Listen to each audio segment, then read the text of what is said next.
எல்லா புகழும் இறைவனுக்கே. ஹாய் ஃப்ரெண்ட்ஸ், வெல்கம் டு ராசி டிப்ஸ். எல்லோரும் எப்படி இருக்கீங்க? நல்லா இருக்கீங்களா? எல்லா நாளும் இனிய நாளாக அமைவதற்கு என்னோட வாழ்த்துக்கள். இன்றைக்கி நம்ம ராசி டிப்ஸ் சேனலில் நம்ம பார்க்க போகிற வீடியோ என்னென்னு பார்த்தீங்கன்னா, மட்டனை எப்படி ரொம்ப சுத்தமாக க்ளீன் பண்ணுறது அப்படின்னு தான் இன்றைக்கி வீட்டில் நான் உங்களோட ஷேர் பண்ணியிருக்கேன். அதுக்கான வீடியோ என்னென்னு பார்க்கலாம். அதுக்கு முன்னாடி நீங்கள் இன்னும் நம்ம ராசி டிப்ஸ் சேனலில் சப்ஸ்கிரைப் பண்ணாமல் வந்தீங்கன்னா சப்ஸ்கிரைப் பண்ணிட்டு மறக்காம பக்கத்தில் இருக்க பெல்லைக்கான கிளிக் பண்ணிடுங்க. அப்போ தான் தினம் நான் அப்டேட் பண்ணக்கூடிய வீடியோஸ் உங்களுக்கு உடனுக்குடன் நோட்டிஃபிகேஷன் வரும். இப்போ வாங்க ஃப்ரெண்ட்ஸ், வீடியோக்குள்ளே போகலாம். நம்ம ராசி டிப்ஸ் சேனலில் பார்த்தீங்கன்னா மீன் எப்படி க்ளீன் பண்ணுறது, கோழிக்கறி எப்படி க்ளீன் பண்ணுறதுன்னா ஆல்ரெடி வீடியோ போஸ்ட் பண்ணியிருக்கோம். நீங்கள் இன்னும் பார்க்காம வந்தீங்கன்னா நம்ம சேனலோட பிளேலிஸ்ட்டில் இருக்குது, கண்டிப்பாக செக் பண்ணி பாருங்கள். நார்மலாக நம்ம மட்டன் வாங்கும்போது எலும்பு வாங்கும்போது எப்படி எலும்பு வாங்குவோம் அப்படின்னு பார்த்தீங்கன்னா, ஒன்று நெஞ்சு எலும்புன்னு வாங்குவோம், இல்லாட்டி இந்த மாதிரி இருக்கக்கூடிய எலும்பு வாங்குவோம். எலும்பு சூப்பு வைக்கிறப்ப இந்த மாதிரி நெஞ்செலும்பு வாங்கினீங்க அப்படின்னா இதை வந்து க்ளீன் பண்ணுறது ரொம்பவே ஈஸியாக. அது மட்டும் இல்லாமல் இதில் வந்து நம்ம சூப்பு வச்சு சாப்பிட்டோன்னா நல்லா அந்த எலும்பு இல்லாமல் வெறும் அந்த கறியை மட்டும் எடுத்து சாப்பிட்றதுக்கு நல்லாயிருக்கும். எலும்பு சூப்பு சாப்பிடும் போது ஒரு சில பேருக்கு அதில் இருக்கிற எலும்பை வந்து நல்லா கடித்து மெண்டு சாப்பிட்டா ரொம்ப பிடிக்கும். அப்படி இருக்கிறவங்க நார்மலாக எலும்பு வாங்கிக்கலாம். இந்த எலும்பில் பார்த்திங்கன்னா நம்ம க்ளீன் பண்ணுறது ரொம்ப ரொம்ப முக்கியம். இதை வந்து க்ளீன் பண்ணுறதுங்கிறது நிறையா பேருக்கு தெரியாமல் இருந்திருக்கும். தெரியாதவங்களுக்காக தான் நான் வந்து இன்றைக்கி ஒரு வீடியோ அப்லோட் பண்ணியிருக்கேன். நம்ம வீட்டில் 1 வயசு 2 வயசில் குழந்தைங்க இருக்காங்க அப்படின்னா அவங்களுக்கு சூப்பு வச்சு கொடுக்கும்போது சூப்பில் உள்ள கறியும் அவங்க சாப்பிட முடியாது, எலும்பும் சாப்பிட முடியாது.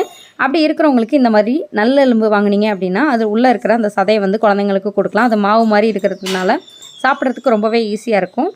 இப்போ நம்ம எலும்பு எப்படி க்ளீன் பண்ணுறதுங்கிறத பார்க்கலாம். அதுக்காக பக்கத்தில் ஒரு பவுல் ஒன்று வச்சுக்கோங்க. இப்போ நம்ம வாங்கிட்டு வந்த எலும்பில் பார்த்திங்கன்னா நெஞ்செலும்பு இருக்குது, அதே மாதிரி நார்மலான எலும்பும் இருக்குது. அதனால் ஃபஸ்ட்டு என்ன செய்யணும்னு பார்த்தீங்கன்னா நெஞ்செலும்பு எல்லாத்தையும் தனியாக எடுத்துக்கோங்க.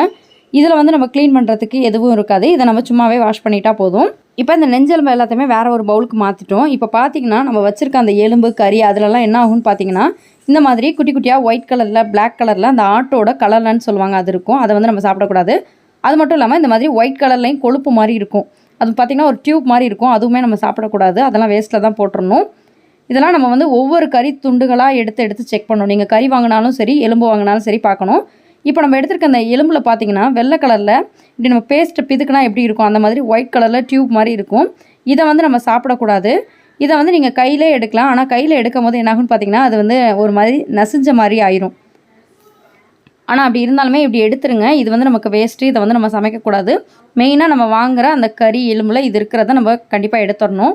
இந்த எலும்பில் இருக்கிற கொழுப்பு பார்த்திங்கன்னா உங்களுக்கு மேலாக இருந்துச்சு அப்படின்னா நம்ம ரொம்ப ஈஸியாக எடுத்துடலாம். இப்போ இந்த எலும்பில் பார்த்திங்கன்னா உள்ளே இருக்குது, இதை வந்து நம்ம கை வச்சு எடுத்தோம்னா கண்டிப்பாக அந்த கொழுப்பு பார்த்திங்கன்னா உடஞ்சிரும்.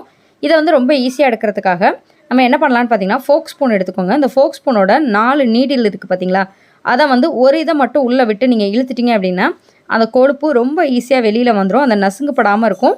இதனால் நம்ம க்ளீன் பண்ணுறது கொஞ்சம் அருவருப்பு இல்லாமல் இருக்கும். நிறைய பேருக்கு அதை வந்து க்ளீன் பண்ணும்போது கையில் எடுத்தோன்னா அப்படியே உடஞ்சி வந்துடும், அதுவே கொஞ்சம் அருவருப்பாக இருக்கிற மாதிரி இருக்கும். ஆனால் இந்த ஃபோக் ஸ்பூன் வச்சு எடுத்துட்டிங்க அப்படின்னா முழுசாகவே வந்துடும். இந்த மாதிரி எடுத்துடணும். இது வந்து கண்டிப்பாக எடுக்கணும். இது வந்து நிறைய பேருக்கு தெரியாமல் இருக்கும். இதை வந்து நம்ம போட்டு சாப்பிடக்கூடாது. இப்போ மிச்சம் இருக்கிற எல்லாத்துலேயுமே பார்த்திங்கன்னா அதே மாதிரி தான் இருக்குது. இதை வந்து நம்ம மேலாக இருந்துச்சுன்னா இப்படி கை வச்சு எடுத்துடலாம். மிச்சம் இருக்கிறது நமக்கு எடுக்க வரல அப்படிங்கிறது ஃபோக் ஸ்பூன் வச்சு எடுத்துக்கலாம். இப்போ பார்த்திங்கன்னா நம்ம எடுத்திருந்த எல்லா எலும்பையுமே க்ளீன் பண்ணி ஒரு பவுலில் வச்சுருக்கோம். இதை வந்து ஒரு அகலமான பவுலில் தண்ணி வச்சுட்டு இப்படி அலசிடுங்க. நம்ம கறியை பொறுத்த வரைக்கும் மீன் கோழிலாம் எப்படி 3-4 தடவை அலசுவோமோ அந்த மாதிரி அலசக்கூடாது. அப்படி அலசிட்டோம் அப்படின்னா அதில் இருக்கிற சத்துக்கள் எல்லாமே போயிடும். எங்கள் ஊர்லலாம் பார்த்திங்கன்னா கறியை வந்து அலசவே மாட்டாங்க. கறியை வாங்கிட்டு வந்த உடனே அதை அப்படி வந்து சமைக்க ஆரம்பிச்சிருவாங்க. அப்படி சமைச்சா நமக்கு வந்து அது ஒரு மாதிரியாக இருக்கும். அதனால் நம்ம ஒரு அலசு மட்டும் அலசிக்கலாம். கறியாக இருந்தாலும் சரி எலும்பாக இருந்தாலும் சரி ரொம்ப அலசினீங்கன்னா அதில் உள்ள சத்து போயிடும். அதனால் ஒரே ஒரு தடவை மட்டும் அலசிட்டு நல்லா தண்ணியெல்லாம் வடிய விட்டுட்டு எடுத்துக்கோங்க. எடுத்துகிட்டு நல்லா ஒரு ஃபில்ட்ரு வச்சு நல்லா வடிய விட்டுட்டு அதுக்கப்புறம் நீங்கள் சூப்பு போட்டாலும் சரி கிரேவி பிரியாணி என்ன பண்ணாலும் பண்ணிக்கலாம். இந்த மெத்தடில் நீங்கள் க்ளீன் பண்ணிங்க அப்படின்னா ரொம்பவே சுத்தமாக இருக்கும். கறியை தண்ணியிலேருந்து எப்போதுமே வடித்து எடுக்கக்கூடாது. இந்த மாதிரி அரிச்சு நீங்கள் எடுத்தீங்க அப்படின்னா அந்த தண்ணியில் பார்த்திங்கன்னா குட்டி குட்டி கொழுப்பு அந்த வேஸ்ட்டெல்லாம் அதிலே வந்துடும். இந்த தண்ணியை வந்து நம்ம வேஸ்ட்டாக தூக்கி போட்டுறாமல் இந்த தண்ணியை வந்து நம்ம வீட்டில் செடிங்கள்லாம் வளர்த்தோம் அப்படின்னா அந்த செடிக்கெல்லாம் நீங்கள் போட்டுட்டிங்கன்னா செடியுமே பார்த்திங்கன்னா நல்லா நான்வெஜ் சாப்பிட்ட மாதிரி நல்லா செழித்து வளரும். அதுக்காக இந்த தண்ணியை வந்து நம்ம செடிக்கெலாம் போட்டுக்கலாம். இப்போ பார்த்திங்கன்னா தண்ணியெல்லாம் வடிய விட்டாச்சு.